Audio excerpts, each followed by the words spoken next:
Kembali di News on the Spot pemirsa, dalam rangka memperingati hari ulang tahun ke-64 Komando Pasukan Khusus menyelenggarakan akan serangkaian kegiatan seperti upacara parade dan syukuran di lapangan Makopassus Cijantung, Jakarta Timur. Informasi selengkapnya kita akan bergabung dengan reporter Priscila Dahuan dan juru kamera Rio Cornelianto langsung dari Makopassus Cijantung. Iya, Cila, kali ini dalam ulang tahun Kopassus, siapa saja yang terlihat hadir di sana? Iya, Carlos, benar sekali. Dalam rangka memperingati ulang tahun Kopassus yang ke-64, Kopassus mengundang lebih dari 1.000 undangan, di antaranya Menko Polhukam Luhut Binsar Panjaitan, juga ada Menteri Pertahanan RI Ria Mizar Raikudu, dan juga ada Panglima TNI Jenderal Gatot Nurmantio, serta ada Kapolda Metro Jaya Mugyarto. Dan keempatnya memang hadir untuk memeriahkan acara ulang tahun yang ke-64 Kopassus ini. Dan selain itu juga acara ini juga dihadiri oleh para sesepuh dan purna wirawan mantan Kopassus, dan tentu saja acara ini sudah ramai sejak pagi tadi sekitar pukul 9 dan hingga kini pun masih berlangsung, Carlos. Iya, Cila, biasanya dalam sebuah pagelaran ulang tahun angkatan bersenjata begitu militer, kita ada show atau parade yang menarik untuk ditampilkan. Kali ini apa yang ditampilkan di sana, Cila? Ya, Carlos, dengan mengusung tema melalui hari ulang tahun ke-64 Kopassus, kita tingkatkan loyalitas, moralitas, dan integritas guna mewujudkan prajurit Kopassus yang hebat, profesional, dan dicintai rakyat. Tentu saja melalui tema itu, para prajurit ini ingin menampilkan berbagai atraksi yang tentu saja menghibur rakyat yang juga turut hadir untuk menonton serangkaian acara kegiatan ini. Dan juga atraksi dimulai dengan simulasi operasi gabungan, serta ada demonstrasi dari 23 penerjun yang melakukan formasi payung susun tegak. Serta juga ada demonstrasi bela diri dan juga taekwondo yang ditampilkan oleh pasukan Merpati Putih. Serta juga ada unjuk ketangkasan yang tentu saja ini semua dilakukan untuk menunjukkan kepada rakyat betapa memang prajurit Kopassus ini memiliki ketahanan yang luar biasa tentunya untuk menghadapi perang-perang ke depannya. Serta memang setelah demonstrasi juga acara ini juga dilanjutkan dengan acara syukuran yang juga diawali dengan peresmian wind tunnel. Serta memang setelah acara syukuran ini juga diikuti dengan pemotongan tumpeng yang dipimpin langsung oleh Panglima TNI dan diberikan kepada para prajurit yang memiliki prestasi terbaik, diantaranya Serka Zulkarnain yang berhasil merangkul tokoh separatis gerakan bersenjata Papua untuk kembali ke pangkuan tanah air.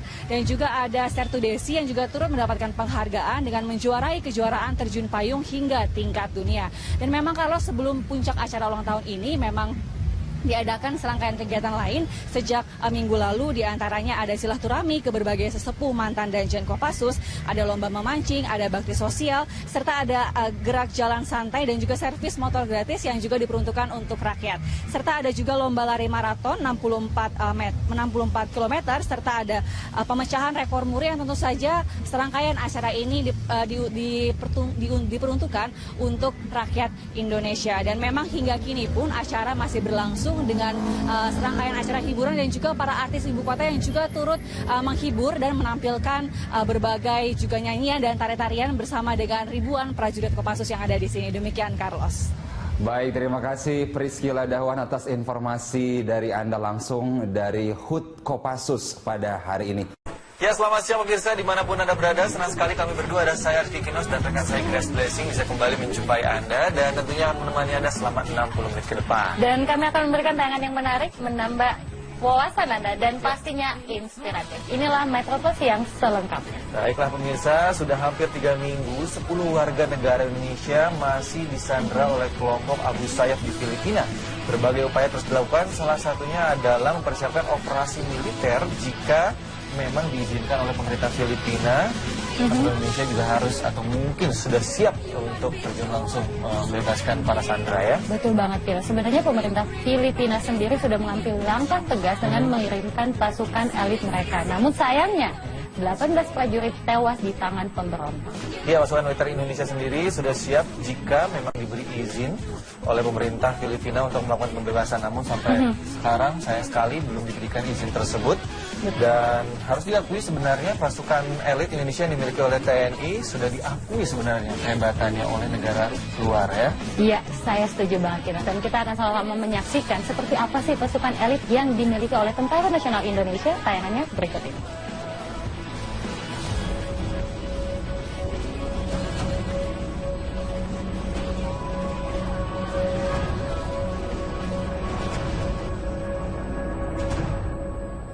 3 pekan sudah, 10 warga negara Indonesia disandra oleh kelompok militan Abu Sayyaf. 10 warga negara Indonesia ini adalah awak kapal Tongkang Anang 12 yang membawa 7.000 ton batu bara. Mereka dibajak di perairan Tawi-Tawi, Filipina saat berlayar dari Banjarmasin menuju Batangas, Filipina Selatan. Pemerintah Indonesia sendiri menolak membayar uang tebusan kepada kelompok Abu Sayyaf sebesar 50 juta peso atau sekitar 15 miliar rupiah untuk membebaskan sandera. Langkah yang ditempuh adalah jalur diplomatik. Di sisi lain, pemerintah Filipina telah menerjunkan pasukan elit militernya untuk melawan kelompok Abu Sayyaf. Namun dalam sebuah operasi militer beberapa hari lalu, pasukan elit Filipina mengalami kekalahan telak. 18 prajuritnya tewas di tangan pemberontak. Sedangkan dari pihak Abu Sayyaf, 5 orang tewas dan 20 orang lainnya luka-luka. Tenggat waktu pembayaran tebusan sudah lewat, namun belum ada kejelasan kapan 10 WNI ini akan dibebaskan. Pasukan militer Indonesia sendiri sudah siap membebaskan 10 WNI yang disandra kelompok separatis Abu Sayyaf. Namun pemerintah Filipina hingga saat ini belum memberikan lampu hijau. Alhasil pasukan militer Indonesia terus menunggu sampai perintah bergerak diturunkan pimpinan. Kepercayaan diri ini tentu saja sangat beralasan, mengingat sederet prestasi yang pernah ditorehkan pasukan elit Indonesia di kancah nasional maupun internasional.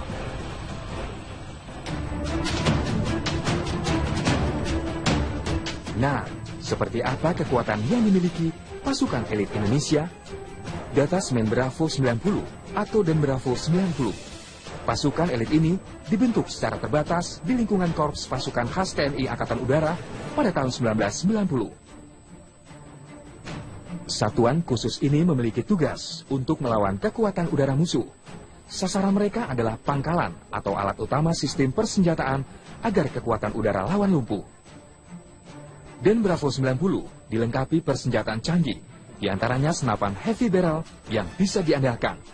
Kemampuan personelnya pun tidak bisa dianggap remeh. Bayangkan, seorang prajurit Den Bravo memiliki kekuatan sama dengan 5 prajurit TNI. Den Bravo juga menjadi pasukan khusus pertama di Indonesia yang mampu menguasai ilmu bela diri STEMA, yaitu bela diri khas dari pasukan elit Rusia.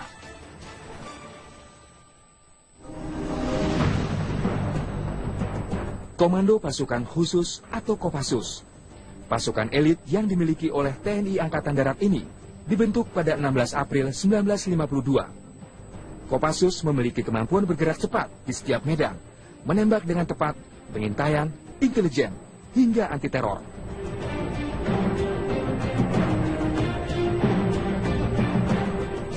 Prajurit Kopassus dapat mudah dikenali dengan baret merah yang disandangnya.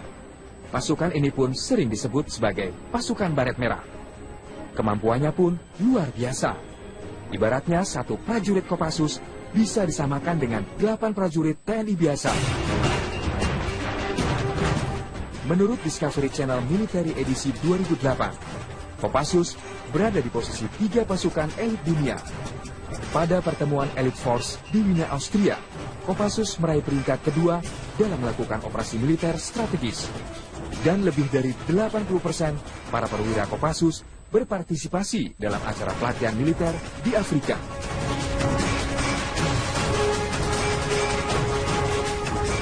Komando Pasukan Kata atau Kopaska, pasukan khusus dari TNI Angkatan Laut ini didirikan pada 31 Maret 1962 oleh Presiden Soekarno yang saat itu dibentuk untuk mendukung kampanye militer di Irian Jaya.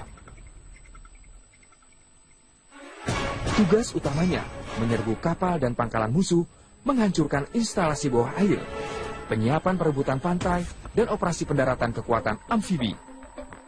Kemampuan satu prajurit Kopaska setara dengan 24 orang TNI. Kopaska dilengkapi senjata dan kendaraan bawah air teknologi tercanggih dari seluruh dunia. Hell Week adalah salah satu latihan terberat untuk menjadi Kopaska. Pasukan diharuskan menyelam selama berjam-jam dengan keadaan tangan dan kaki diikat. Operasi legendaris Kopaska adalah saat beberapa personil mereka ditugaskan untuk mengamankan blok Ambalat dari gangguan Malaysia. Terakhir, Indonesia punya pasukan TNI bernama Denjaka yang kerap membuat geger dunia. Denjaka kepanjangan dari Detasemen Jalamangkara yang merupakan detasemen pasukan khusus TNI Angkatan Laut.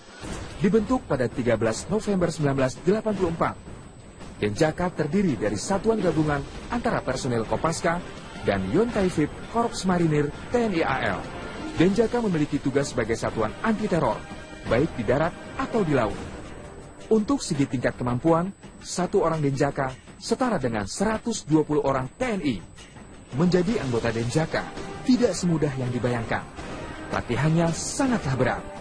Salah satunya berenang dengan tangan dan kaki terikat, melewati Selat Sunda sejauh 30 km. Selanjutnya seorang prajurit Denjaka harus bisa selamat. Ketika tangan dan kakinya diborgol, tubuh diikat dengan tali, dijatuhkan ke dalam perairan Selat Bali. Operasi Denjaka bersifat rahasia dan jarang dipublikasikan. Tapi satuan ini dikenal sangat tangguh di medan operasi. Percayalah, kekuatan militer Indonesia tidak kalah jauh dengan negara lain. Mereka siap bertempur demi menjaga keutuhan NKRI.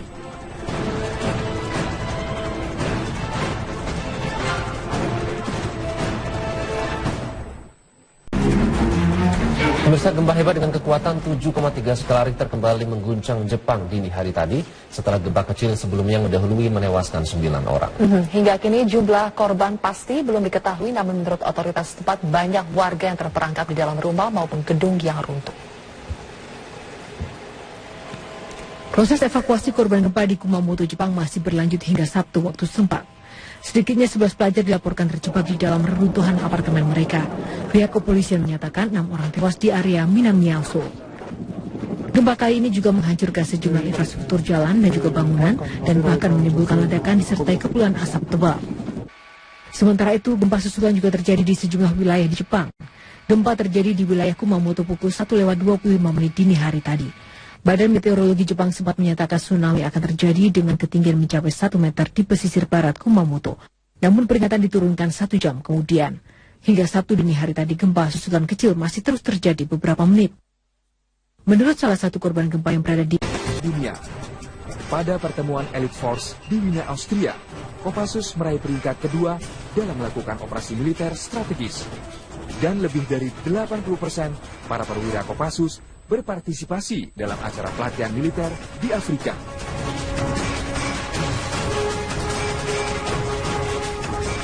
Komando Pasukan Kata atau Kopaska, pasukan khusus dari TNI Angkatan Laut ini didirikan pada 31 Maret 1962 oleh Presiden Soekarno yang saat itu dibentuk untuk mendukung kampanye militer di Irian Jaya.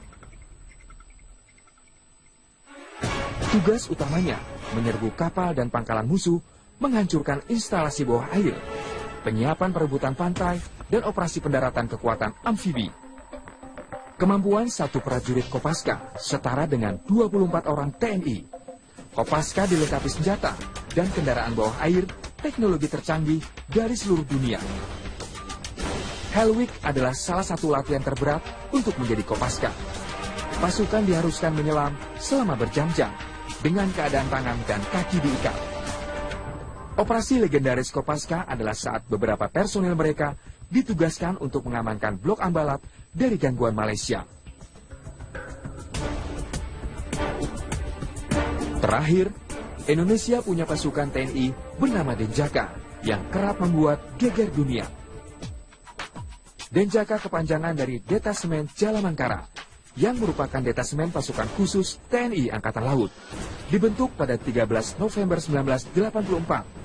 Denjaka terdiri dari satuan gabungan antara personel Kopaska dan Yontai VIP Korps Marinir TNI AL.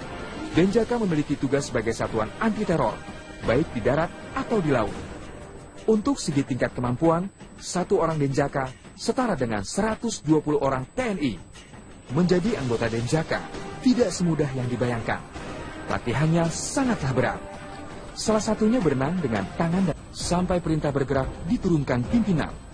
Kepercayaan diri ini tentu saja sangat beralasan, mengingat sederet prestasi yang pernah ditorehkan pasukan elit Indonesia di kancah nasional maupun internasional.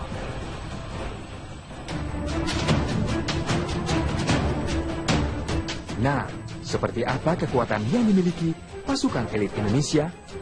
Data Semen Bravo 90 atau Den Bravo 90. Pasukan elit ini dibentuk secara terbatas di lingkungan Korps Pasukan Khas TNI Angkatan Udara pada tahun 1990. Satuan khusus ini memiliki tugas untuk melawan kekuatan udara musuh. Sasaran mereka adalah pangkalan atau alat utama sistem persenjataan agar kekuatan udara lawan lumpuh. Den Bravo 90 dilengkapi persenjataan canggih, diantaranya senapan heavy barrel yang bisa diandalkan. Kemampuan personelnya pun tidak bisa dianggap remeh. Bayangkan, seorang prajurit Den Bravo memiliki kekuatan sama dengan 5 prajurit TNI. Den Bravo juga menjadi pasukan khusus pertama di Indonesia yang mampu menguasai ilmu bela diri STEMA, yaitu bela diri khas dari pasukan elit Rusia.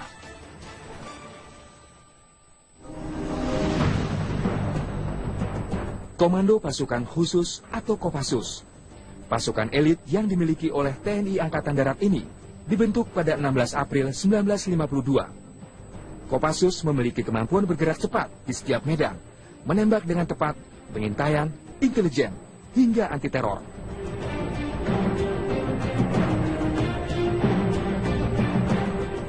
Prajurit Kopassus dapat mudah dikenali dengan baret merah yang disandangnya.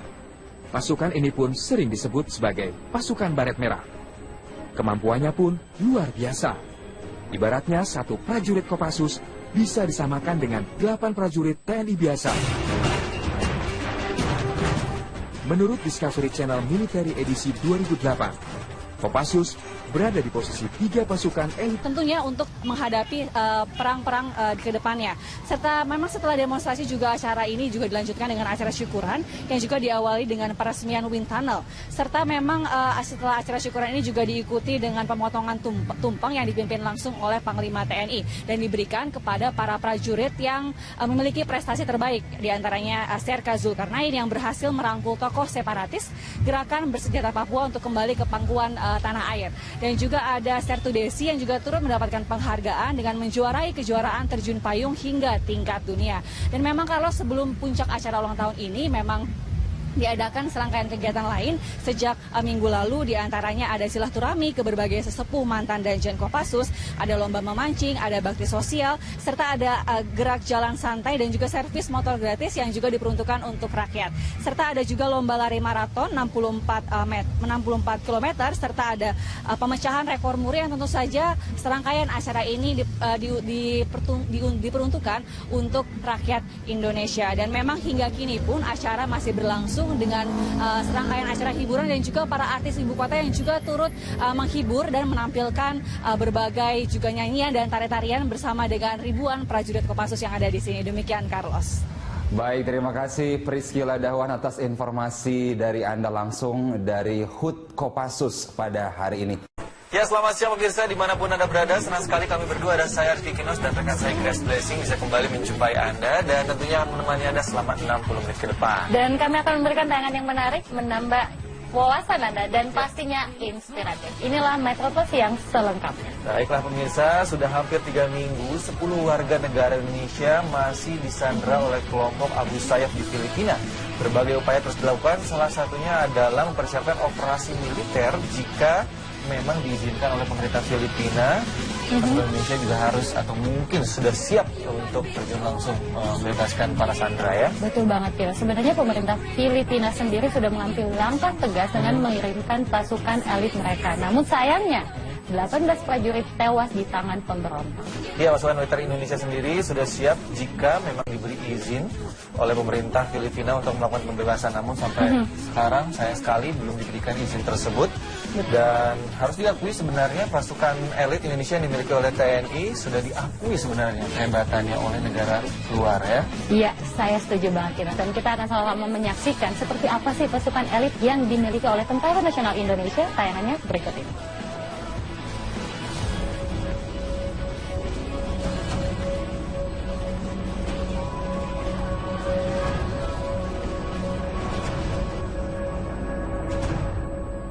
Tiga pekan sudah, 10 warga negara Indonesia disandra oleh kelompok militan Abu Sayyaf. 10 warga negara Indonesia ini adalah awak kapal Tongkang Anang 12 yang membawa 7.000 ton batu bara. Mereka dibajak di perairan Tawi-Tawi, Filipina saat berlayar dari Banjarmasin menuju Batanas, Filipina Selatan.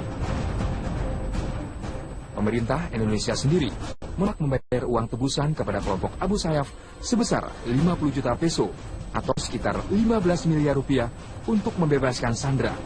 Langkah yang ditempuh adalah jalur diplomatik.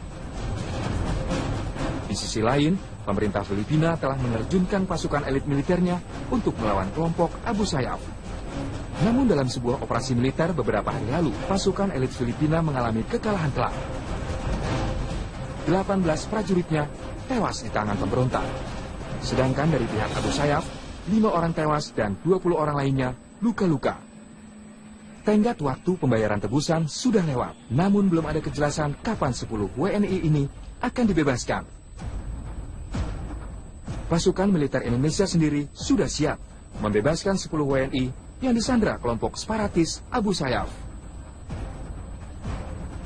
Namun pemerintah Filipina hingga saat ini belum memberikan lampu hijau.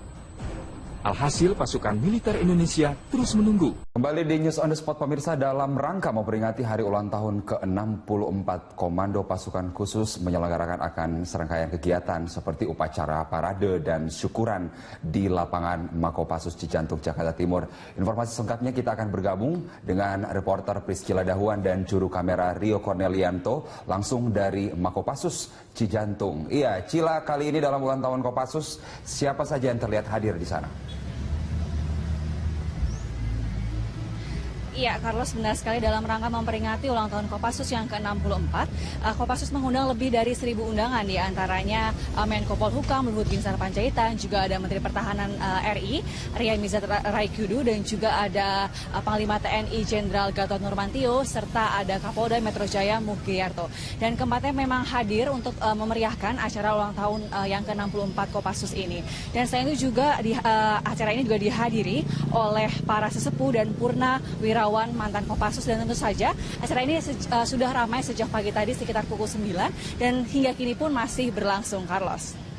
Iya, Cila, biasanya dalam sebuah pagelaran ulang tahun angkatan bersenjata begitu militer, kita ada show atau parade yang menarik untuk ditampilkan. Kali ini apa yang ditampilkan di sana, Cila?